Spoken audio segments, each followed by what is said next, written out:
বেনামাজি তোরা যারা ফজরের নামাজ পড়ো না, তোদের মতো ডাকাইতের জন্য সূর্য ওঠে না। সূর্য ওঠে আমার ওই মাসুম বাচ্চাদের জন্য। যেদিন তাহাজ্জুদ বন্ধ হবে, যেদিন জিকির বন্ধ হবে, যেদিন কোরআন তেলাওয়াত বন্ধ হবে, যেদিন মাদ্রাসার এই দরস বন্ধ হবে, যেদিন এই 8-10 বছরের মাসুম বাচ্চাদের রাতের 4টা বাজের কোরআন তিলাওয়াতের হেফজোখানার আওয়াজ বন্ধ হয়ে যাবে, আল্লাহর কসম সেদিন আর সূর্য উঠবে না, চাঁদ উঠবে না। আল্লাহর বান্দারা, আমার শায়েখ আল্লামা মুফতি মুশতাকুর নবী সাহেব বলে, ও মুসলমানেরা, নিজ নিজ বিল্ডিং এর ফাইলিং এর চাইতে নিজ নিজ মহল্লার মাদ্রাসাকে তার চাইতে বেশি গুরুত্ব দিও। মাদ্রাসা থাকবে, তোমার গোটা মহল্লা নিরাপদ থাকবে, কসম খোদা।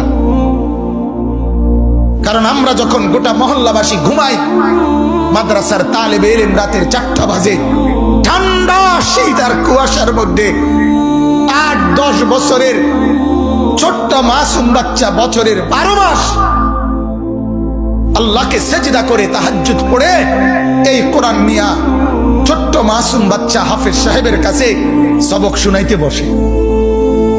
আর অথচ 40 বছরের, 50 বছরের, 30 বছরের জোয়ান মানুষ বছরের পর বছর ফজরের নামাজ না পড়ে সারা রাত সকাল 8টা পর্যন্ত ঘুমায়। আছে না এমন নাফরমান? কথা বলেন না কেন? তাহলে ওই নাফরমানদের কারণে সূর্য ওঠে।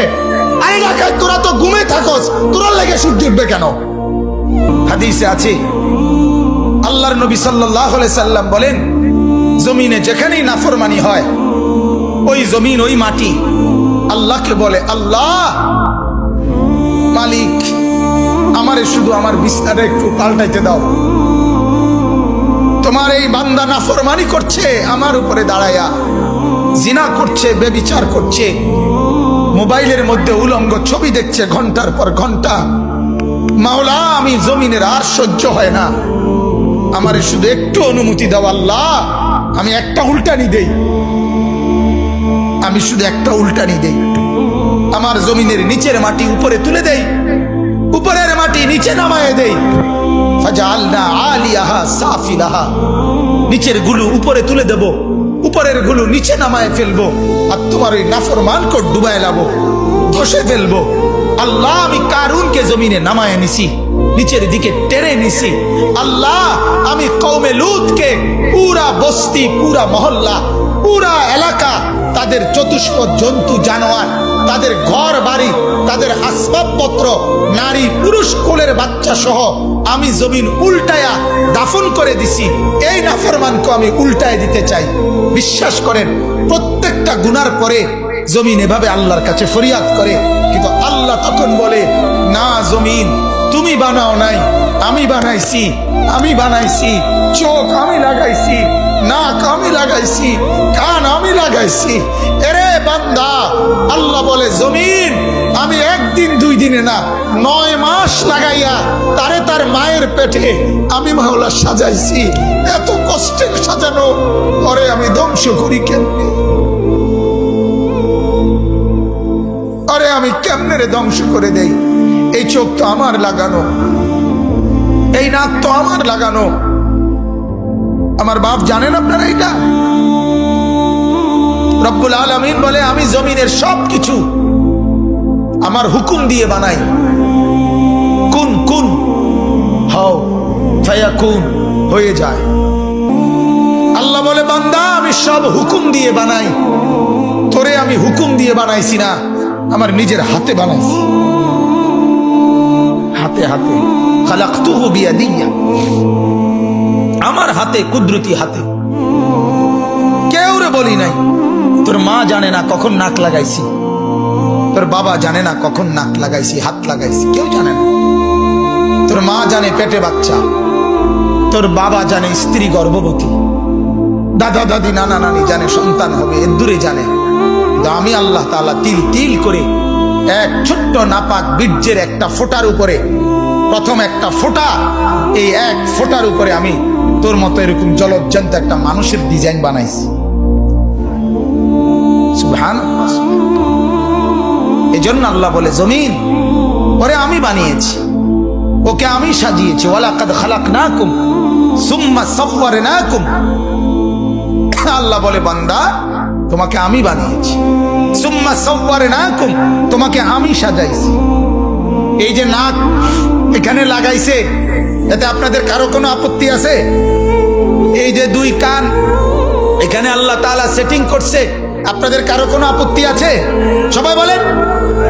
এই যে দুই চোখ এখানে লাগাইছে, কারো কোনো আপত্তি আছে? এখানে আপনার এইখানে ঘাড়, এই ব্যাপারে কারো কোনো আপত্তি আছে? এই হাতের আঙ্গুলগুলোর ব্যাপারে কারো কোনো আপত্তি আছে? আমার বন্ধু, যদি মুসলমান হয়ে থাকো তাইলে আল্লাহকে সাক্ষী রেখে এই মাঠে এখন বলো, নাক এখানে লাগানে যদি আপত্তি না হয়, কান এখানে লাগানে যদি আপত্তি না হয়, দাড়ি এখানে রাখাতে আপত্তি করলা কেন?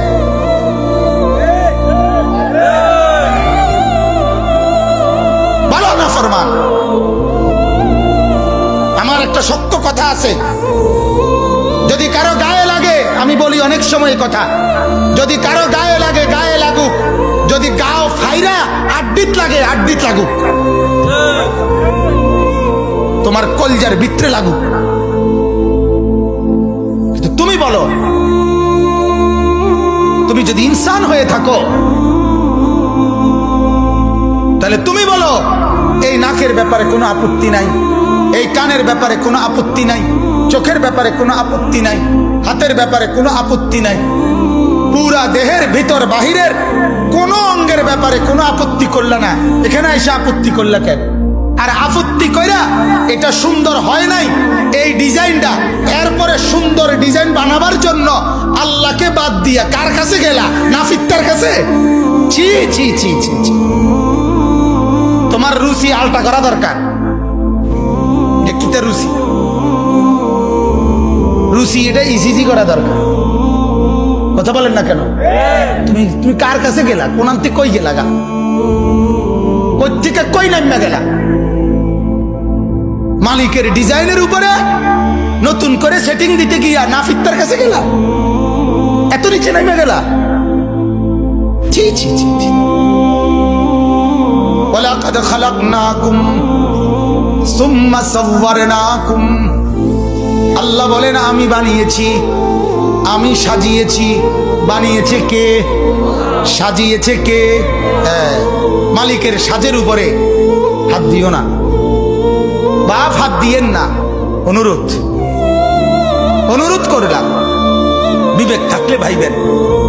দাড়ির হুকুম কি পরে ভাববেন, আগে কার ডিজাইনে হাত দিছেন ওটা চাই, আর ওটা বাদ দিয়ে কার থেকে ডিজাইন লইছেন না ফিরতে কইছে এবারে দারুন সেরকম কি কি রকম আগের মতো, আরে সেরকম কিতা?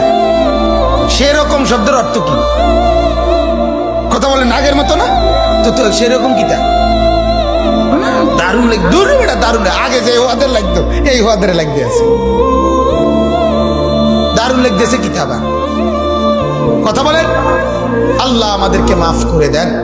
কাউরে লজ্জা দেওয়া আল্লাহর কসম আমার উদ্দেশ্য না, বিবেককে শুধু জাগ্রত করা এটা মাকসাদ। ভুল হতেই পারে, গুনাহ আমারও আছে। কথা বলেন না কেন? আল্লাহর কসম গুনাহ আমারও আছে, গুনাহ আব্দুল কাদের জিলানীরও আছে। গুনাহমুক্ত কেউ না আমরা, কিন্তু আপনার বিবেককে আমি শুধু জাগাইতে চাইলাম। আপনার বিবেককে আপনি বলিয়ে আল্লাহ বুঝার তৌফিক দান। অতএব আমার ভাই, প্রত্যেকটা নাফরমান পাপী আল্লাহ তাআলা জমিন তার বিরুদ্ধে আবদার করে, আল্লাহ দেয় না। আল্লাহ কয় না। আমরা কিতাবে পড়ছি তাফসিরে, ইউনুস আলাইহিস সালাম যখন ইউনুস নবী ওনার কওমের ব্যাপারে বেশি রাগ হয়ে গেছে, আল্লাহ এরিয়াকে বেশি বেজাল্লা, আল্লাহ হইতো না, আমি বুঝছি হইতো না, আপনি এগুলা রেখে দিয়ালান, ধ্বংস করে দেন, তো আল্লাহই তো ফয়সালা দিবে। কিন্তু ইউনুস নবী বলছে, আরে আল্লাহ তখন বললেন, হে ইউনুস, ওই যে কুমার মানে মাটি দিয়ে পাত্র বানায়, মাটির পাতিল, তুমি ওই লোকটার কাছে একটু গিয়া, মানে ওনাকে একটা কুমারের কথা বলছে আর কি, যে তার কাছে যাও, গিয়ে তারে বলবা, ভাইয়া আপনার হাতে বানানো মাটির একটা পাতিল আপনি একটু ভেঙে ফেলেন তো। ইউনুস নবী গিয়ে বললেন, বলাতেই ওই কুমার ধমক দিয়ে উঠছে, এই মিয়া, আমার হাতের যত্ন করা মাটির পাতিল আমি বানিয়েছি, যা আমি সেটা ভাঙবো কেন? আমার বানানো। ইউনুস নবী আল্লাহকে বলেন, আল্লাহ ভাঙতে তো চায় না। বলছে কি বলে? বলে যে নিজের হাতে বানায়া ভাঙবে কেন? রব্বুল আলামিন বলে, ইউনুস রে, আমার হাতে বানিয়ে আমি ধ্বংস করব কেন? এদেরকেও তো আমি বানাইছি। এজন্য আল্লাহ তাআলা অপেক্ষা করে বাপ 90 বছর। মালিক বলে অসুবিধা নাই, 90 বছরের নাফরমান বান্দা রাত গভীরে একদিন তওবা করে চোখের পানি ফেলে দাও। কেউ রে বলিও না, আমারে বলো 90 বছরের গুনাহ একসাথে মাফ করে দাও। 70 বছরের গুনাহ একসাথে মাফ করে দাও, একসাথে। ওয়া আনিস্তাগফিরু রাব্বাকুম, আমার কাছে ইস্তিগফার করো। সুম্মা তুবু ইলাইহি, আমার কাছে ফিরে আসো। ইউমাত্তিউকুম মাতাআন হাসানা, যত উত্তম নিয়ামত আছে সব তোমারে দিয়ে দেব।